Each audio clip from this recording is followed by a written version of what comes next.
vamos a estar concluyendo esta lectura que nos hemos propuesto leer. Recordemos, estamos revisando la conversión en San Pablo, ¿no? O la conversión desde la perspectiva paulina. Ya hemos visto que desde esta perspectiva, la conversión, también entendida como metanoia, se va a entender como un cambio, recuerden, tanto en la voluntad como en el pensamiento, ¿no? Es decir, desde acá y que nos va a llevar hacia actuar de una mejor manera, o esa sería la idea. En el fondo se trata de un cambio profundo y radical de la persona, ¿no? Ahí. Entonces vamos en este puntito número 4, la conversión, estructura permanente de la existencia cristiana, pero antes de iniciar nuestra lectura como habitualmente lo hacemos, también nos ponemos en presencia de Dios. En el nombre del Padre, del Hijo y del Espíritu Santo. Amén. Amén. Oh alto y glorioso Dios, ilumina las tinieblas de mi corazón, dame Perfecta, esperanza esperanza cierta cierta, y dame caridad perfecta, sentido sentido y y conocimiento, conocimiento, Señor, Señor, para para que que cumpla cumpla tu tu santo y santo y veraz veraz mandamiento. mandamiento. Amén. Amén. María, trono de sabiduría, ruega por Ilumínanos. nosotros. En nombre del Padre, del Hijo y del Espíritu Santo. Amén. Amén. Muy bien, pues como es habitual en nuestro club de lectura, vamos leyendo los apartaditos y pues ya sobre eso vamos comentando, ¿no? ¿Quién nos puede entonces ayudar a iniciar nuestra lectura de este día? Yo, Iván, Adelante, Luli. sí. El punto número 4, ¿verdad? Sí, La conversión, estructura permanente de la existencia cristiana. Numerosos textos paulinos apuntan al bautismo como metanoia cristiana fundamental. El cristiano muere con Cristo al pecado y resucita con él. Se reviste de Cristo, nace a la vida nueva de los hijos de Dios, se hace templo de Dios, etc. Sin embargo, como advierte Schulte, sorprende constatar cómo los enunciados sobre la naturaleza teológica del sacramento suelen ir acompañadas de exhortaciones concretas referentes a la propia vida del creyente. Se trata de una peculiar dialéctica entre lo indicativo y lo imperativo, es decir, entre lo acontecido ya en el bautismo y lo que el cristiano ha de vivir después en su comportamiento con responsabilidad personal para que se haga realidad en él la vida nueva recibida en el bautismo. El creyente ha recibido de Dios en el bautismo el don fundamental de la metanoia, que se configura desde entonces en tarea para toda la vida, así como la confesión de fe respecto al acontecimiento salvador es requisito para el bautismo. Así también la existencia cristiana es explicación vital, personal y eclesial de esa misma confesión, y por tanto, toda ella conforma el ámbito de desarrollo de la conversión personal. La exhortación a la conversión en la teología paulina puede interpretarse como la invitación a transformar este don objetivo, la filiación divina, en una realidad subjetiva, decisiva para nuestro pensar, para nuestro actuar, para nuestro ser. Dicho sintéticamente, la conversión es un quehacer permanente y vital del bautizado, que constituye la estructura básica de la existencia cristiana personal. Veámoslo más detenidamente, fijándonos en algunas de las dimensiones esenciales de la conversión presentes en la teología paulina. y Sí, bueno, aquí, sigo. no, dame un momentito, Lourdes, nada más para comentar, pues, que aquí se trata de esta metanoia que va a comenzar de alguna manera y también como requisito para el bautismo.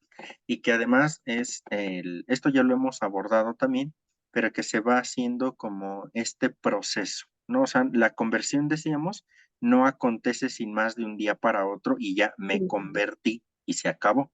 ¿no? Sino que la conversión es un proceso continuo en el cual siempre, siempre me estoy convirtiendo, siempre estoy volteando a Dios, siempre me estoy relacionando mejor con Dios, y que en qué momento acabará este proceso de conversión, pues en el día en el que estemos en la presencia de Dios, ¿no? Hasta ese momento. Mientras tanto, seguimos en el proceso de conversión, en el proceso de maduración, en el proceso de mejor conocimiento de Dios. Y recuerden que de aquí yo les decía que por eso no habría que comparar nuestros procesos, ¿verdad? Que porque había hermanos, pues, que podían adentrarse en un proceso mucho más rápido respecto de nosotros, ¿no? O nosotros un proceso de conversión mucho más rápido que el de otros hermanos. Y ahí pudiera venir como el descontento, ¿verdad? Yo, ¿por qué no tengo un proceso de conversión tan rápido como él, como ella, ¿no? O viceversa, ¿no? Yo como tengo un proceso de conversión más rápido que todos ustedes, me siento más.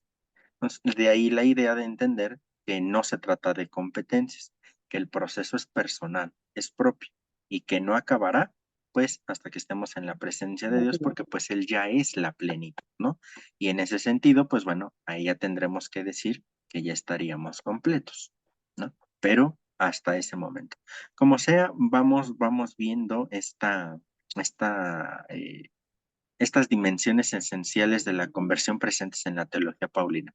Recuerden, la dimensión escatológica, escatología es el estudio sobre el famoso final de los tiempos, ¿no? Pero que este fin del tiempo, este fin del mundo, lo he insistido muchísimo, se trata de una transformación, más no de una aniquilación de nuestro mundo, ¿no?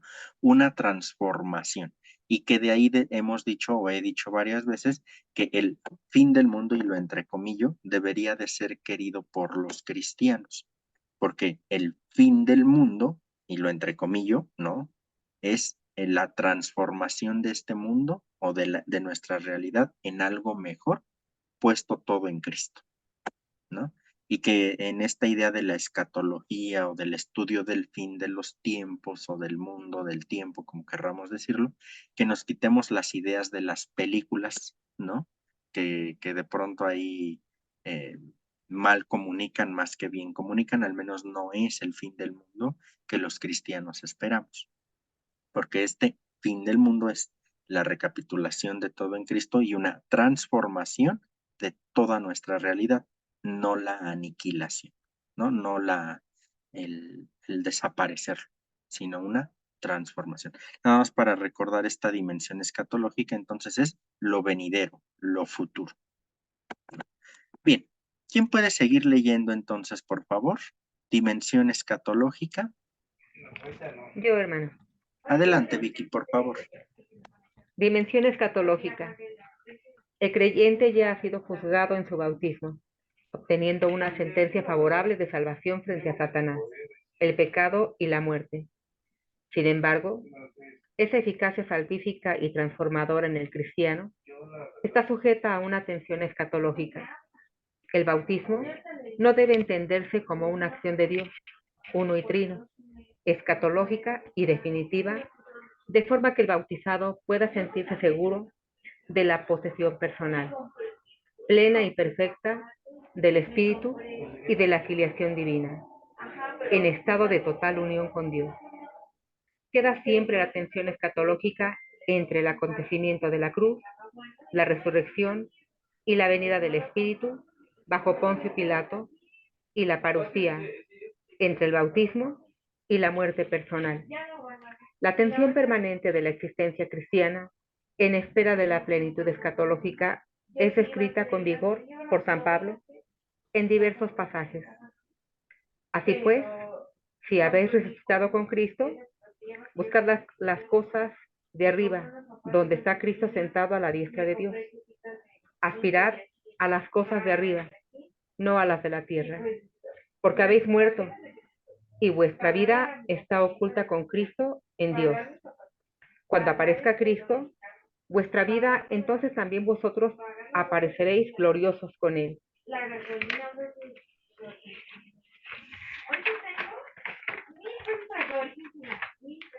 En virtud de su radical conversión, primera por el bautismo, el cristiano está en camino de salvación, pero no posee garantía de ella, como advierte San Pablo a los Corintios.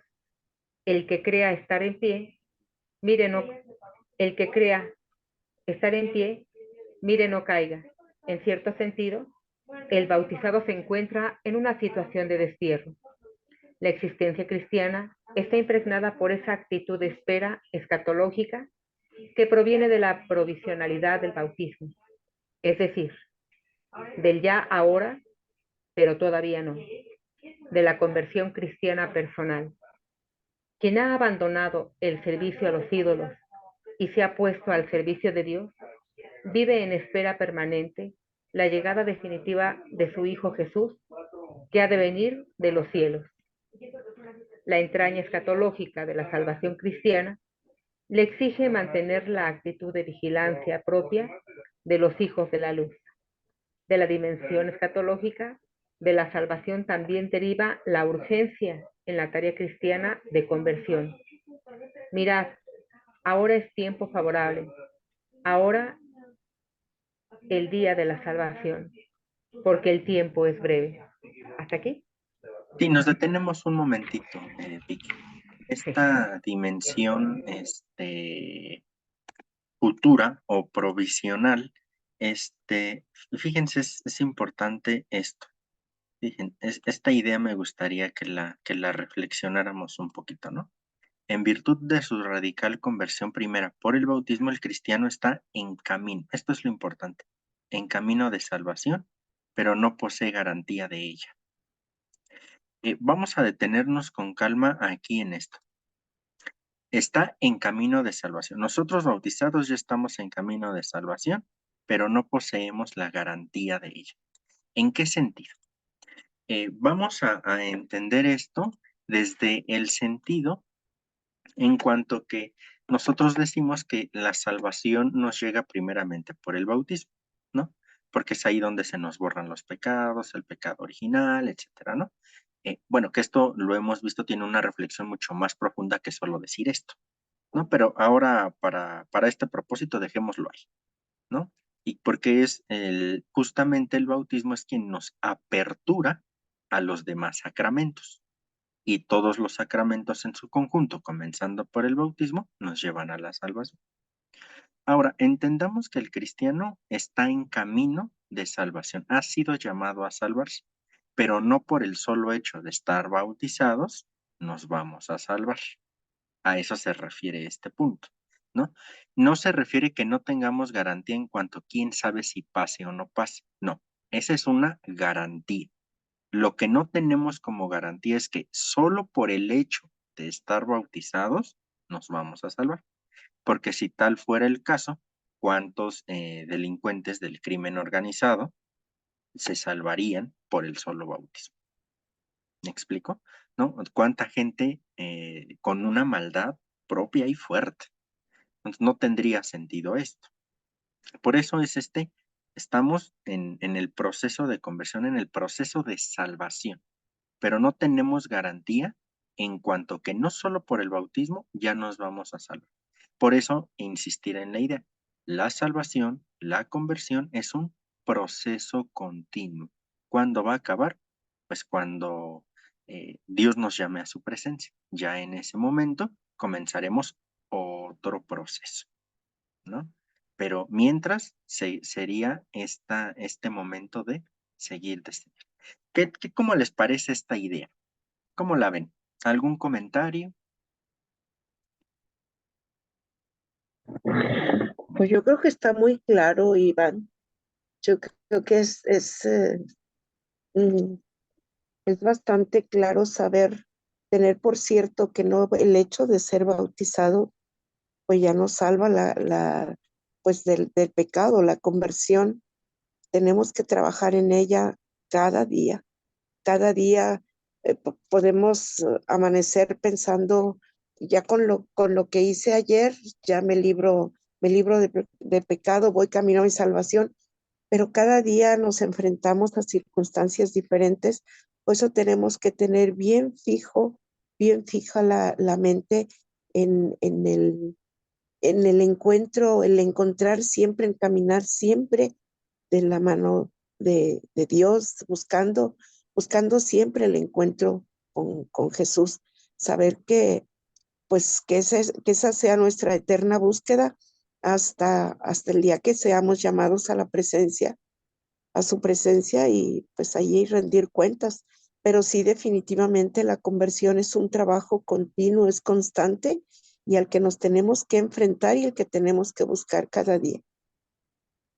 Sí, exacto. Y a mí me parece un mensaje sumamente esperanzador, ¿no? El hecho de estar conscientes de que la conversión no es de la noche a la mañana y por arte de magia. A mí me parece un mensaje sumamente alentador, ¿no? Porque digo, creo que todos nos esforzamos en, pues, andar en el buen camino, ¿no? Pero pues eso no quita que de pronto nos agarren en nuestros 5 minutos y pues ya valió, ¿verdad? Pero que vamos, estamos en el proceso, en el continuo, y que esos 5 minutos o esa mala acción, porque pues las tenemos, ¿no? O sea, no hay que cerrarnos de ojos tampoco, ¿no? Claro. Y que esos 5 momentos, esa mala acción, esa mala reacción que tuve, etcétera, pues no define mi proceso de conversión. Al contrario, me sigue recordando que necesito esforzarme un poco más en este proceso, pero que eso no significa que fuese así como si yo hubiera echado a la basura 5 días que me porté bien y uno hice una travesura y ya se fueron a la basura esos 5 días, ¿no? Digo, estoy siendo muy gráfico y muy rápido, ¿no? Pero, o sea, no se trata de eso, se trata de estar en este proceso, en este proceso y en este proceso. Y de ahí por eso que entendamos la dimensión escatológica, porque nuestro proceso último y definitivo está en el futuro. ¿Estamos ya convertidos y estamos llamados a la salvación? Sí, ya, pero todavía no llega ese momento, porque todavía no damos ese paso definitivo hacia Dios, que es la muerte, ¿no? Hemos dicho ya en varias ocasiones que pues nadie quiere morir, ¿verdad? Definitivamente nadie quiere morir, pero tenemos que integrar también la muerte como parte del proceso biológico y humano. Claro, no deja de doler y no deja de dar miedo, ¿verdad? Porque pues al final ahí está un proceso traumático, ¿no? O sea, no quito eso, pero que para nosotros los cristianos, de igual manera, la muerte no debería de representar algo en sí mismo negativo, porque eso significaría el paso definitivo a la presencia del Padre. Esto tampoco indica o querría decir que pues ya voy a que me maten para pasar a la presencia, ¿no? No, o sea, todo en el proceso, porque vuelvo a decirlo, ¿no? ¿Quién de aquí quiere morir? Pues yo creo que nadie, ¿no?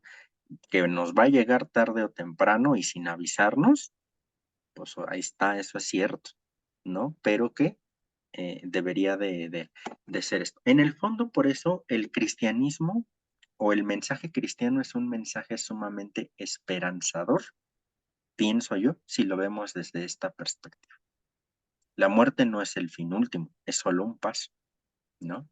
Mi proceso de conversión, aunque de pronto me gane hacer una mala acción, una mala reacción, etcétera, es un proceso, estoy consciente de y que puedo seguir en el proceso, aunque me agarraron en mis 5 minutos, ¿no? Entonces, me parece que esa dimensión escatológica tendríamos que tenerla muy presente y a la vez nos tendría que dar mucho ánimo al respecto, ¿no? ¿Vamos bien? ¿Algún otro comentario que quisieran hacer de este puntito? Yo, Iván, Sí, Lolita. bueno, ahorita lo que acabas de explicar, por ejemplo, en el párrafo de la que dice de la dimensión escatológica de la salvación, Ajá. también deriva la urgencia de la tarea cristiana de conversión. Mirar, ahora es el tiempo favorable, ahora el día de la salvación. ¿Por qué? El Sí. tiempo es breve. Es lo que más o menos tú dices, ¿no? Que nos va a llegar el tiempo, pero no sabemos a qué hora o sea que nosotros también ya debemos de estar preparados, pero Sí. es el principio. ¿O no? ¿O Sí, no le entendí? No, sí, estás en todo lo correcto, Lolita. Aquí está la expresión, ¿no?, de la dimensión escatológica de la salvación. deriva la urgencia en la tarea cristiana de conversión. Tú muy bien lo enunciaste, ¿no? ¿Por qué? Porque este fin de los tiempos o este final de lo escatológico, el final de, ¿no? Lo final, pues en realidad no sabemos cuándo nos va a llegar y así nos puede llegar de manera personal, que es la visita de la hermana muerte, como diría San Francisco, o puede venir este famoso fin del mundo con todo lo que ello pueda significar, pero hemos dicho desde el cristianismo es la transformación, ¿no? La nueva tierra, los nuevos cielos, etc. Pero que efectivamente, como no sabemos cuándo vendrá esta dimensión escatológica, se nos urge convertirnos, ¿no? Ah, ok. Y Sí. ojo, porque no hay que entender esto también como en la dimensión que de pronto dentro de la iglesia surgió mucho, la idea del miedo. Mejor me convierto para no ir Ya al, voltealas. ¿no? Me convierto para no ir al infierno, para no sufrir. No, aquí es esta urgencia de la conversión porque quiero encontrarme con Dios. Entonces, si se fijan, es como un ir preparando el encuentro definitivo con Dios, ¿no? Cada que yo me hago este proceso de conversión, pues me voy encontrando con Dios, voy teniendo un encuentro con Él, que va preparando el encuentro definitivo. Volvemos otra vez a la idea del proceso, del camino, porque ahora ya nos relacionamos con Dios, pero no nos relacionamos como en ese escatón va a ser, ¿no? Como en esa, análogamente ese ver cara a cara, porque pues sabemos que Dios es espíritu, ¿no? Nosotros lo presentamos como un padre con barba, con canas, porque es la forma de antropomorfizar a Dios, ¿no? De decir, pues si Él es el eterno, pues tiene que ser mayor o viejito, ¿no? Por decirlo de alguna manera, con canas, porque eso representa sabiduría igual que la barba, ¿no? Pero entonces ahí está. Que ir preparando el encuentro. Vamos preparando ese encuentro. Muy bien. Ok, gracias, Iván. Con gusto, Lolita. Si les parece, pasamos a esta dimensión sacramental. ¿Quién nos puede ayudar a hacer esta lectura? La dimensión sacramental. Si gustas, la leo. Por favor, Lolita. Dimensión sacramental. La conversión cristiana se realiza en estrecha relación con los sacramentos de la Iglesia, pues forman parte de la economía cristiana. La transformación en Cristo se efectúa esencialmente, como hemos visto más arriba, en el bautismo, por el que el creyente participa en el misterio pascual de Cristo, muriendo con él al pecado y renaciendo a una vida nueva. En la teología paulina del bautismo, la dinámica de la conversión cristiana coincide en la dinámica de la filiación divina, es decir, de la progresiva transformación del creyente en hijo de Dios Padre según la imagen de Cristo por el Espíritu Santo. La Eucaristía prolonga la acción salvífica y transformadora en Cristo que opera el bautismo. San Pablo la compara a los sacrificios del mundo antiguo, pero también la interpreta en un sentido paralelo que al aplicar al rito bautismal con la descripción de la cena para banquete sacrificial. San Pablo está expresando la comunión profunda entre Cristo y el cristiano que participa en la Eucaristía. El cáliz de bendición que bendecimos, ¿no es acaso comunión con la sangre de Cristo? Y el pan que partimos, ¿no es comunión con el cuerpo de Cristo? En el sacramento de la Eucaristía, Cristo nos entrega su cuerpo y nos convierte en su cuerpo. De ahí la severa exhortación del apóstol para examinarse antes de recibir la Eucaristía, asegurándose de hacerlo dignamente. La participación en la mesa del Señor y la comunión no solo expresa la unión del pueblo de Dios con Cristo y entre sí, sino también la proclamación del acontecimiento de Cristo hasta que vuelva. Todo ello indica una estrecha relación entre Eucaristía y conversión. El texto del pasaje de la primera de Corintios parece apuntar a la voluntad de San Pablo. Se refiere a la muerte salvadora de Jesús en un sentido análogo al del bautismo cristiano. Lo que nosotros comemos y bebemos no es ya un alimento material. Nos hallamos enfrentados con el cuerpo y la sangre del Señor, puestos cara a su muerte real, ante la cual hemos de tomar posición.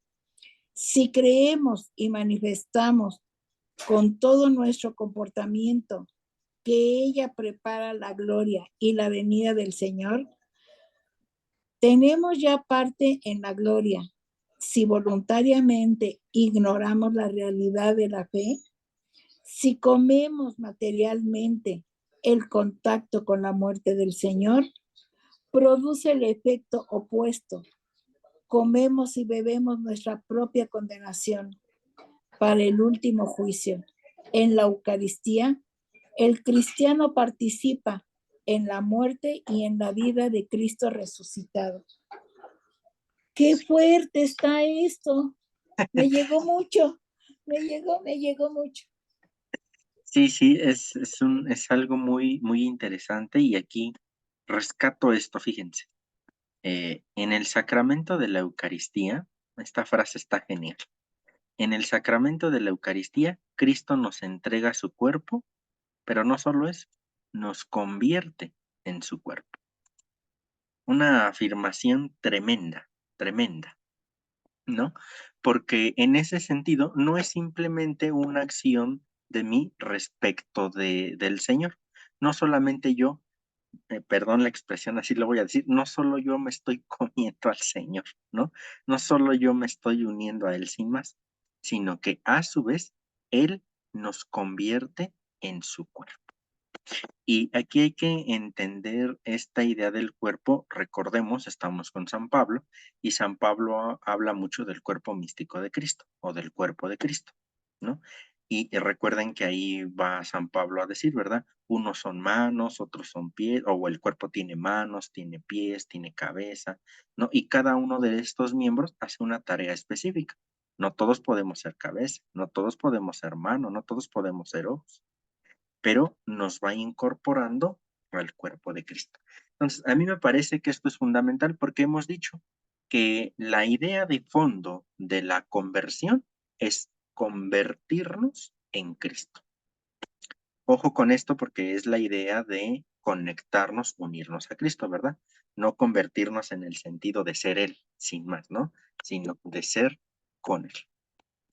Y entonces por eso cobra sentido esta frase que a mí, o esta afirmación teológica que a mí me parece excepcional.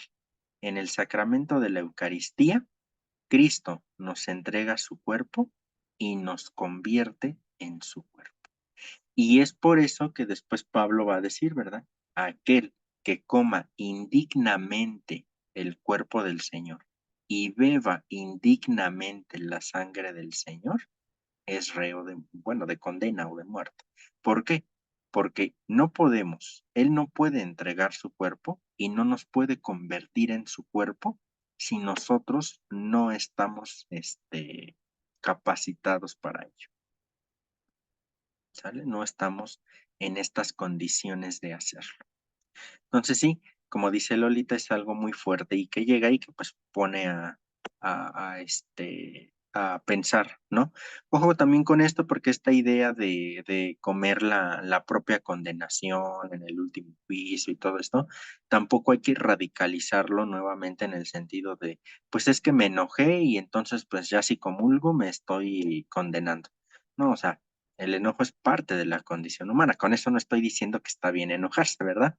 Pues, pero, o sea, vamos, no ser tan exagerados en ese sentido, ¿no? Por eso ahí la iglesia nos dice que lo más recomendable es confesarnos cada 2 meses, cada 3 meses. Si es que tenemos un pecado mortal, pues bueno, ya acercarnos en el momento en el que se tenga el pecado, ¿no? De ahí en fuera, lo ideal sería cada 2 meses, cada 3 meses, porque vuelvo a decirles, ¿no? No somos los más santos, pero pues por lo menos intentamos andar en el camino del bien, ¿no? Pero esto no quita pues que cada determinado tiempo podamos reconocer lo que hemos hecho mal en un determinado tiempo y poder reconciliarnos con Dios, con nosotros mismos, con el prójimo y con la creación. Recuerden que estas son las 4 dimensiones del pecado que se rompen. Conmigo mismo, con Dios, con la creación y con el otro, ¿no? Entonces de ahí esto. Recuerden también a propósito pues que la Eucaristía tiene el acto penitencial y en el acto penitencial para poder comulgar es que se pide perdón por los así llamados pecados veniales, ¿no? Y cuando el Padre enuncia Dios Todopoderoso tenga piedad de nosotros, ay, ¿cómo dice?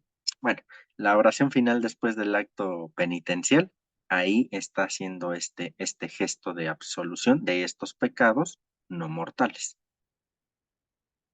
¿no? ¿Vamos bien? Mm, mm. Iván, Sí, Lourdes. y cuando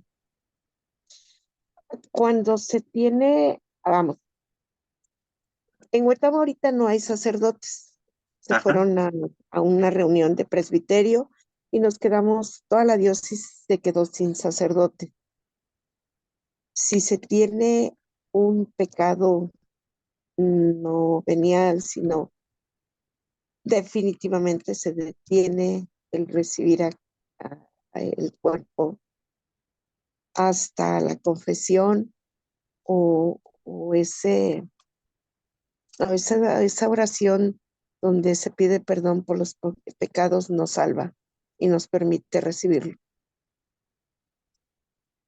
En este caso, habría que como ver también las condiciones, por decir algo, ¿no? Si los padres solamente no lo sé, por eso digo las condiciones, si los padres están yendo solamente una semana, 15 días, pues bueno, habría que esperar a que regresen los padres, ¿no? En ese sentido. Si hablamos de una comunidad en la que el padre va cada año, bueno, ya es distinto, porque las condiciones pastorales cambian, ¿no?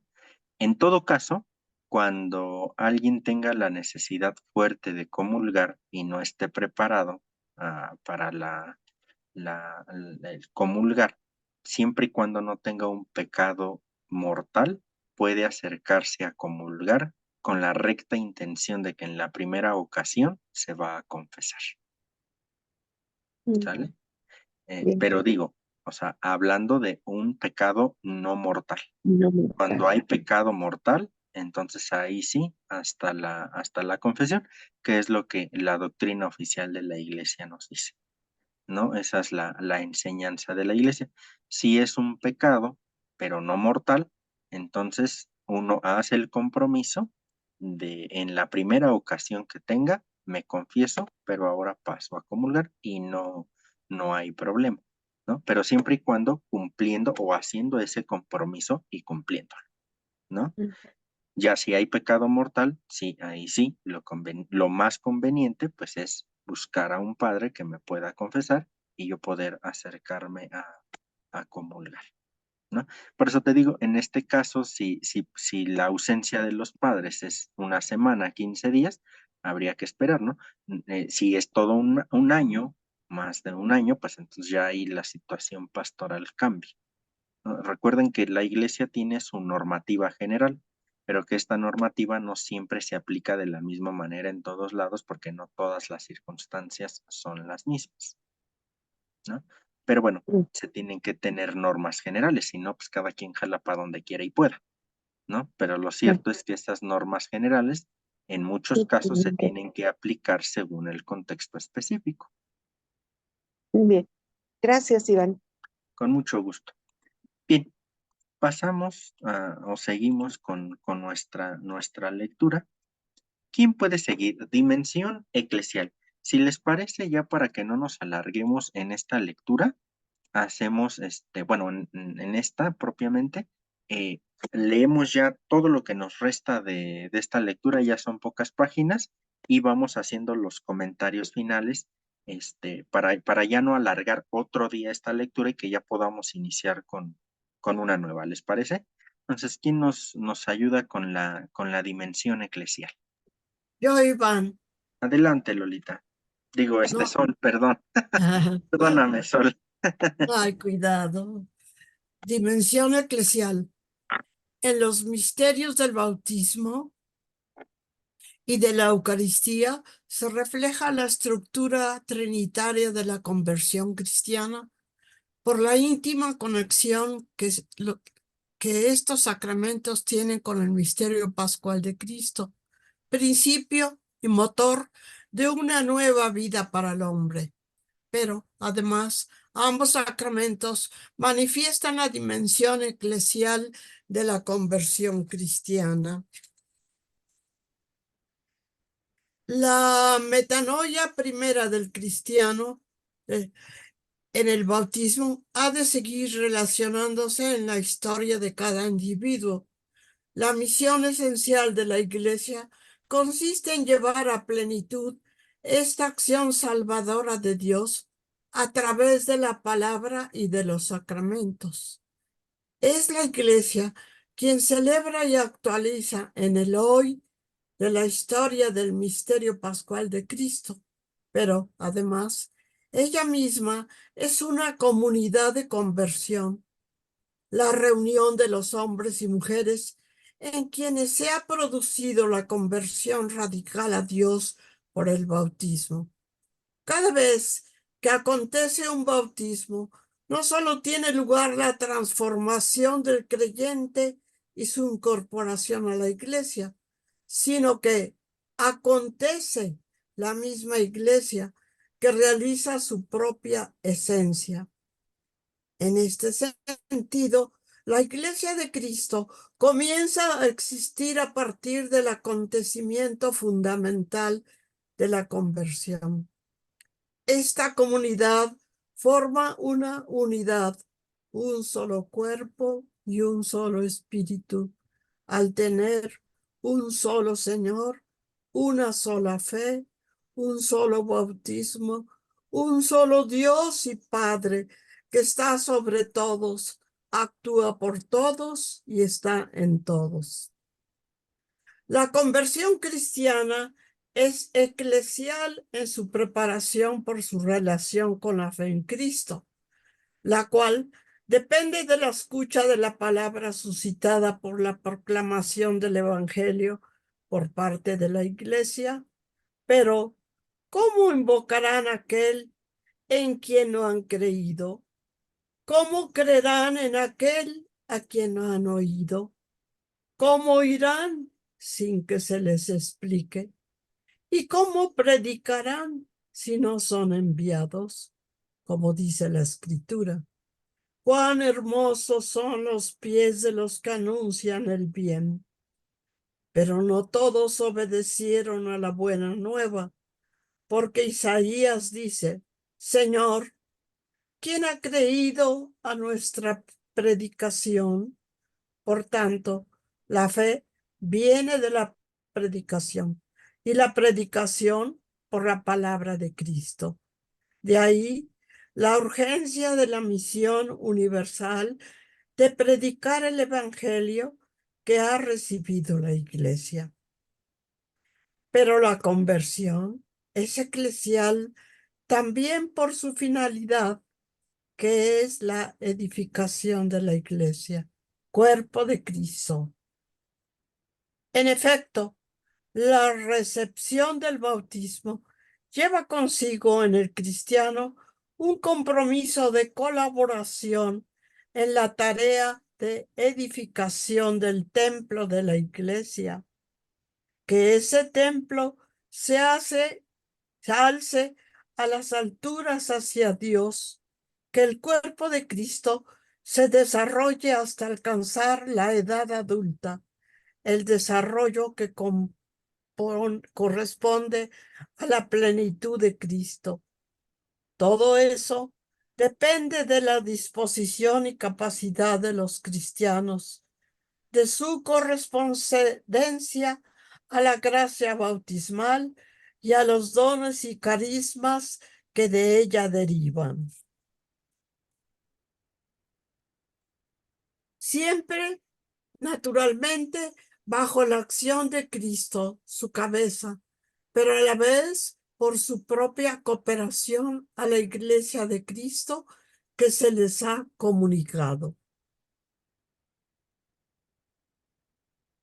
¿Sigo, Seguimos. Iván? Sí, por favor, Sol. Dimensión espiritual y moral. Hablamos de dimensión espiritual y moral, de la conversión en un sentido amplio para referirnos al programa de vida cristiana ligado a la fe y al bautismo que compromete al bautizado. La necesidad de una participación personal del cristiano en su conversión a Dios es una constante en la teología de San Pablo. La dialéctica entre lo indicativo y lo imperativo que encontramos en sus cartas, entre lo ya realizado en el bautismo y lo que queda por realizar, impulsa al cristiano a un esfuerzo moral constante. De muchos modos, el apóstol invita a sus oyentes a colaborar en su conformación con Cristo.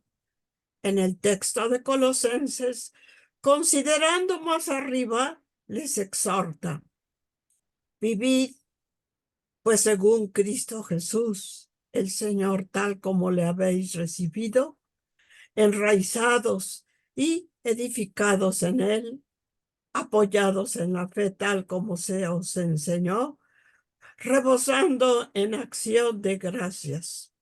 Así pues, si habéis resucitado con Cristo, buscad las cosas de arriba donde está Cristo, sentado a la diestra de Dios. Aspirad a las cosas de arriba, no a las de la tierra. La lucha ascética efectúa el despliegue de la conversión bautismal en el tiempo y en la historia, según una ética de la caridad de la fe. Se trata del esfuerzo consciente, concreto y constante del bautizado por ser fiel a su vocación cristiana, haciendo frente a las dificultades. Como redimido, ha escapado a esos poderes, pero tiene que demostrarlo en su conducta, en la lucha consciente y personal a la que le obliga su participación en la metanoia de Dios. San Pablo se refiere al combate en el interior del hombre y también al que debe establecerse frente a las tribulaciones exteriores. En uno y en otro camino debe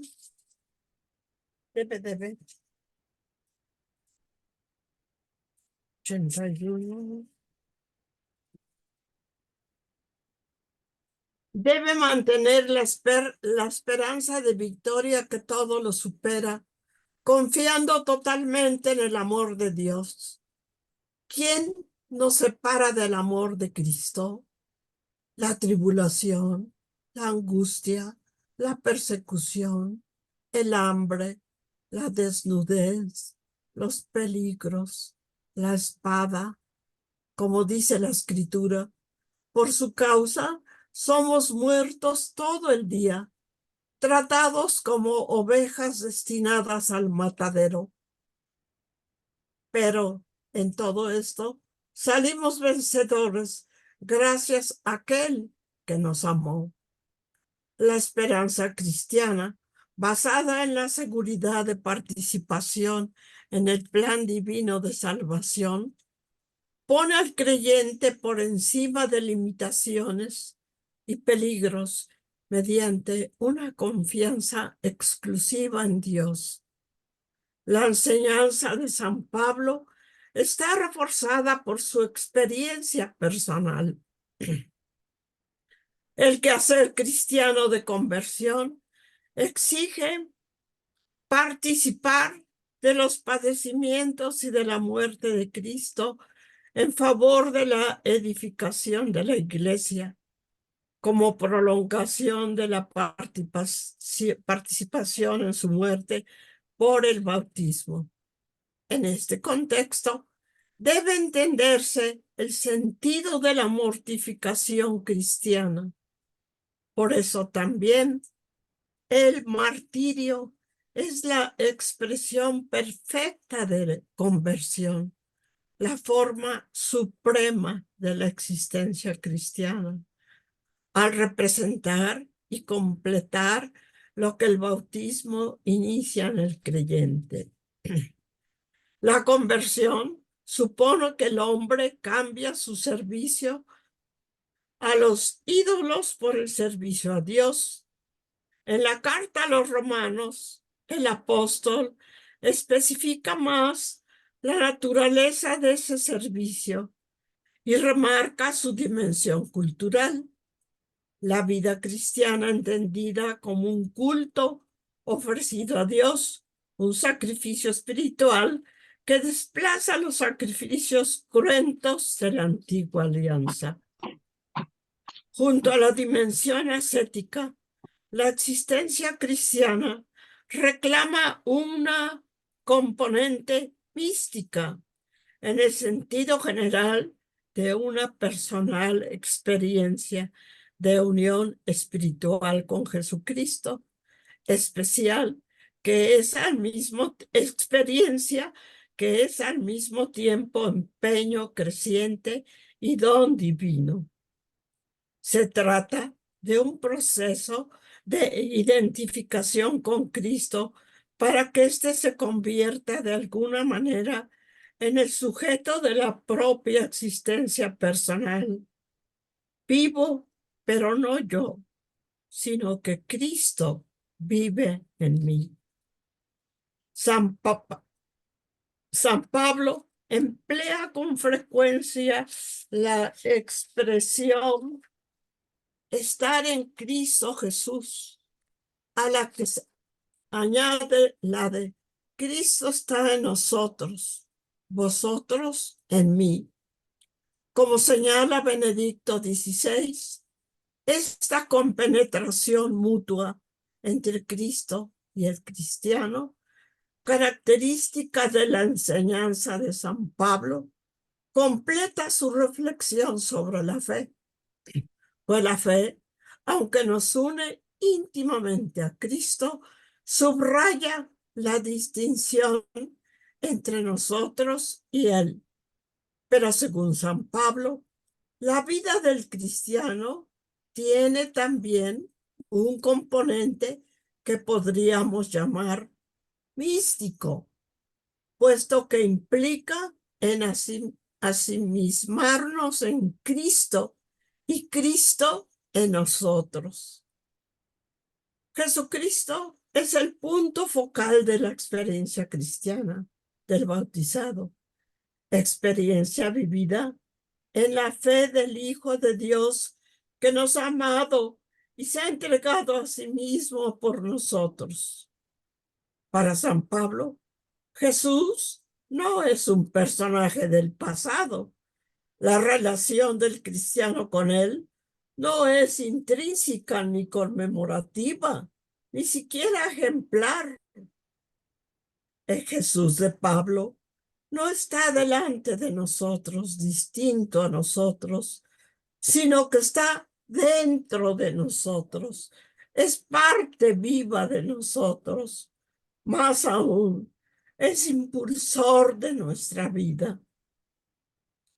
Decir que Cristo vive en mí es indicar la relación de causalidad entre Cristo y el cristiano, que ha de llevarse hasta el extremo para alcanzar la plena identificación mística con Cristo. Por eso, San Pablo se refiere a los sufrimientos de los cristianos como sufrimientos de Cristo en nosotros, llevando sobre su cuerpo el morir de Jesús.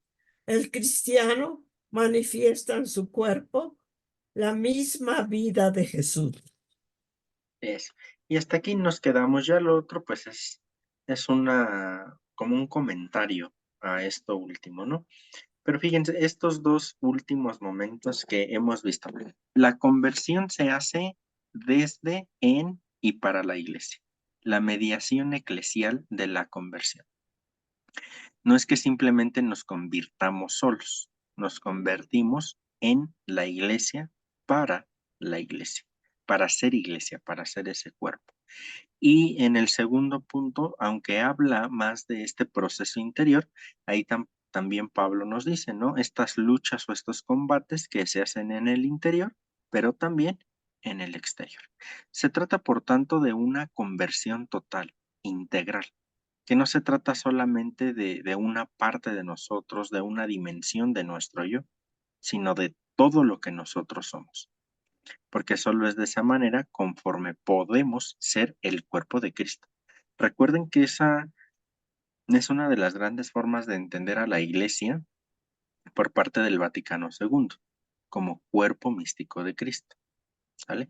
Y por eso aquí cuando hablamos de Iglesia no nos estamos refiriendo sin más a la jerarquía eclesial. Claro que esta jerarquía eclesial forma parte también del cuerpo de Cristo, ¿no? Pero aquí cuando decimos iglesia no nos referimos a esta jerarquía, es evidente que tiene que existir, ¿no? Pero existir la jerarquía no en cuanto a que se sea más que, el Papa Francisco ha insistido muchísimo en eso, ¿no? Sino en cuanto al servicio que prestan dentro de la iglesia. Esto ya también lo hemos estudiado, ¿no? Entonces, en ese sentido, pues que todos formamos parte de esta comunidad eclesial que ahora llamamos cuerpo de Cristo. Por tanto, convertirnos en Cristo, para Cristo, es convertirnos en su cuerpo, es decir, en iglesia, ¿no? Y ahí tenemos, por eso les digo, lo interior, lo exterior, la totalidad del proceso de conversión. ¿Cómo ven esto? ¿Cómo ven ya esta lectura en su totalidad? ¿Algún comentario que quisieran hacer? Reitero, muy fuerte. Más ahorita en lo espiritual y en lo moral. Son muchas cosas que hay que reflexionar. Claro. Sí, son muchas y como les suelo decir, ¿no? No hay que abrumarnos entre qué es mucho. Claro, es mucho, es bastante lo que hay que revisar, ver, transformar, ¿no? Pero no hay que abrumarnos, o sea, es paso a pasito, ¿no? Poco a poco. Claro, es lento, pero no tardado, ¿no? Pero tampoco es rápido corriendo, o sea, sí, pero no.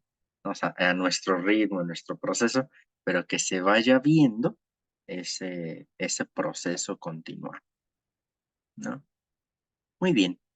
¿Algún otro comentario? Sí, Iván, Sí, una pregunta. sí. Cuando recibimos a Cristo, Ujú. dice que nos transformamos en Él. Mi pregunta es esta: ¿cuánto tiempo dura esa transformación en mí? ¿Cuánto tiempo dura? Ok, aquí tu pregunta es interesante, aunque no se puede responder desde este sentido. ¿Por qué lo digo? Porque tu pregunta va más hacia lo cuantificable, ¿no? El cuánto tiempo. Y más bien la pregunta sería no de cantidad, sino de calidad, ¿no? Entonces, en ese sentido ahí, no es tanto la pregunta de si dura mientras tenga la hostia consagrada en la boca, ¿no? O mientras la tenga en el estómago, ¿no? No cabe la pregunta ahí, sino más bien es que yo me configuro con Cristo, pero más en calidad, más que en cantidad, de tiempo, ¿no? Porque si no, entonces nos metemos como en unas cosas sumamente complicadas. Por ejemplo, nosotros hemos visto, seguramente en algún momento lo hemos hecho, que recién acabamos de comulgar, ya estamos en nuestro lugar, algunos nos sentamos, algunos se hincan, sin problema porque estamos en ese momento de total encuentro con Cristo, ¿no? Pero luego, muchas de las veces llevan la reserva porque el sagrario no está detrás del altar y se llevan las hostias ya consagradas al sagrario, ¿no? Y entonces hacemos reverencia, los que estamos comulgando muchas veces hacen reverencia al copón que lleva las hostias consagradas, ¿no? Aquí entonces, si nos metemos en ese tipo de cosas, ¿a qué Señor Jesús o qué cuerpo de Cristo es más importante? ¿El que se están llevando o el que O el tengo que yo comulgado? tengo. Exactamente. Pero ojo, entonces si nos metemos en estos problemas de ¿en dónde está? ¿Quién es más? ¿Dónde está más?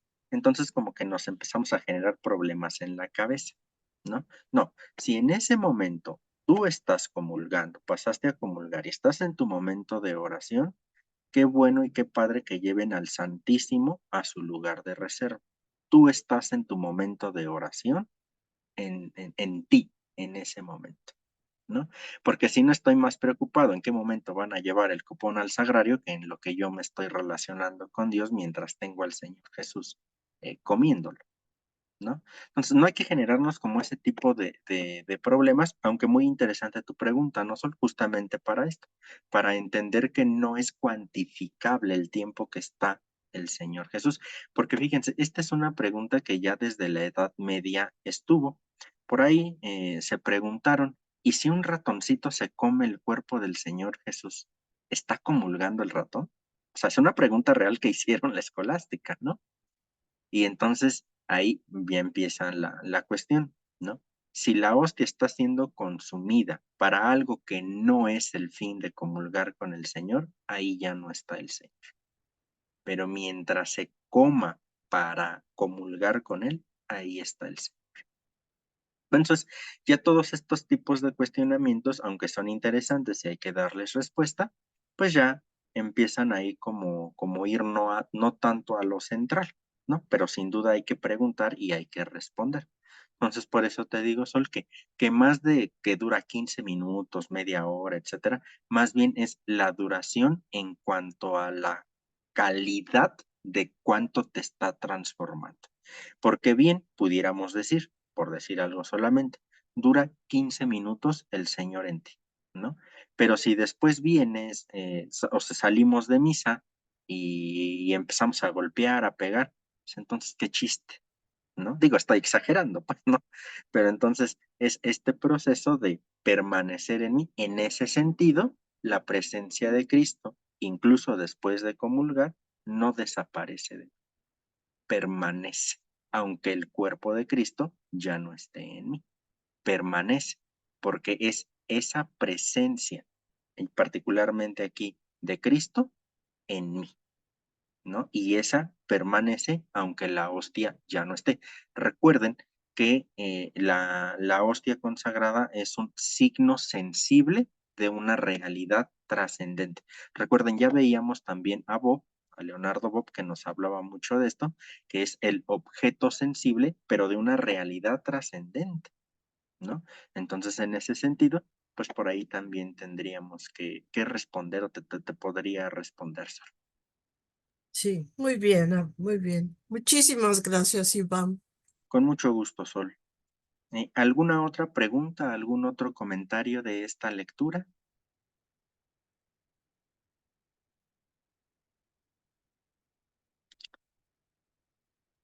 Bien, pues parece que no. Damos por concluida esta. Ah, Iván, Sí, Sol.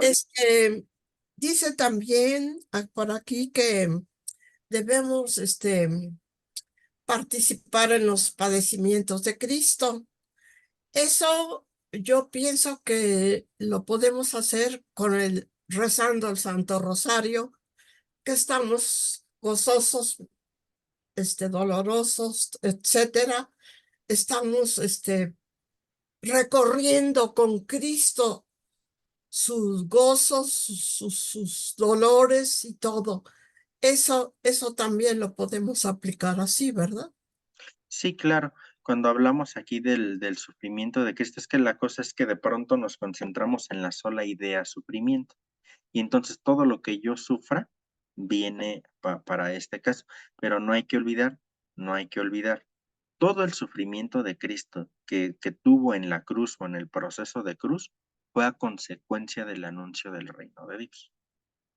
En ese sentido, los sufrimientos que valdrían para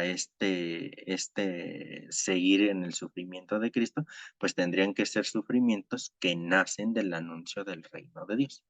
De ahí también por eso que la famosa idea de tomar tu cruz y seguir al Señor, tomar tu cruz no es el esposo borracho, la mujer borracha también, ahora ya en estos días también está, o cualquier otro tipo de cosa. Esa no es la cruz, esa fue una mala decisión que tomaron o que tomamos, ¿no? Pero no es la cruz, porque la cruz está en función del reino de Dios. Mis sufrimientos tienen que ir en función de que yo anuncio el reino de Dios. Si tengo el sufrimiento en los pulmones porque fumé mucho, pues eso no es anuncio del reino. Eso es burrada mía porque estuve fume y fume, ¿no? O igual en la tomadera, ¿no? Si sufro de cirrosis o cualquier cosa, no es una cruz del reino. Es una tarugada mía porque no dejé de tomar. ¿Me explico? Pues hay que distinguir eso. Y en ese sentido también, pues como hay esa distinción un tanto, no solo para todos, sería en función del reino de Dios, ¿no? No simplemente un sufrimiento, digo, hasta por ser muy, muy burdo, hasta porque me quemé con el sartén. No, o sea, no, es ese sufrimiento que se tiene en función del reino de Dios. Muy bien. Gracias, Iván. Con gusto. Ya nada más regálenme un par de minutos. Concluimos pues ya con esta lectura, ya damos por concluida esta de la conversión, ahí desde la perspectiva paulina, ¿no? Dentro de 8 días o la próxima semana no vamos a tener club de lectura. ¿Por qué no vamos a tener club de lectura? Porque vamos a tener charla, ¿no? Entonces, la charla va a girar en torno a Emaús y a Galilea, como encuentros con el resucitado. Vamos a revisar bíblico-teológicamente el encuentro de Emaús, cómo es que se va desarrollando todo esto, y por qué Jesús los manda a Galilea. ¿Por qué les dice primero váyanse a Galilea? Vamos a revisar eso, porque Galilea es el lugar origen de encuentro con el Señor Jesús, ¿no? Entonces vamos a revisar estos dos relatos a nivel bíblico, a nivel teológico, Emaús y Galilea como encuentros con el resucitado. Va a ser 25 y 26 de abril. Ahora vamos a modificar un poquito los días porque ven que tengo el miércoles lo del diplomado de Cristología en la Pontificia. Eso me complica mucho un poquito la existencia en este sentido, ¿no? Para esto. Entonces, por eso va a ser 25 y 26, que es jueves y viernes a las 9 de la noche, ¿no? Ya saben, la cooperación fraterna es de 50 pesos y como siempre, si alguien no puede dar la cooperación, sin problema nada más me manda mensajito, ¿verdad? Oye, quiero participar, pero este mes ando apretada, no hay problema, pasa, ¿no? Si alguien puede dar un poquito más de los 50 pesos, pues también estaré muy agradecido, ¿no? Entonces, la próxima semana no hay club de lectura, pero hay charla mensual. De todos modos, se los voy a mandar en el chat del club de lectura y se los voy a mandar como normalmente en modo de mensaje personal, porque ya ven que hago la lista de difusión de las charlas pasadas, ¿no? Entonces, mando el mensaje por medio de la difusión y pues ya nada más me confirman si quieren participar para poderles anotar en la lista independientemente cuando den la cooperación fraterna o si no pueden, está bien, insisto, no pasa nada, ahí está. Entonces, es nuestra invitación para la próxima charla y aquí ya tengo la lectura que vamos a continuar haciendo para dentro de 15 días, que es este documento del Dicasterio para la Doctrina de la Fe, que es la Declaración Dignitas Infinita sobre la dignidad humana. ¿no? Es un documento que acaba de salir en abril. No es un documento, a ver, déjenme, por aquí debe de estar el punto, bueno, pero acaba de salir en abril, en este mes, este documento, que es el que vamos a revisar. También se los voy a mandar para que lo puedan imprimir y de esa manera seguir con nuestro club de lectura, pero eso ya sería dentro de 15 días, ¿no? Durante la semana también les envío esto para que puedan imprimirlo y si es que así lo desean, pues ya comenzar a estudiarlo para ya tener como un panorama para nuestro club de lectura, ¿no?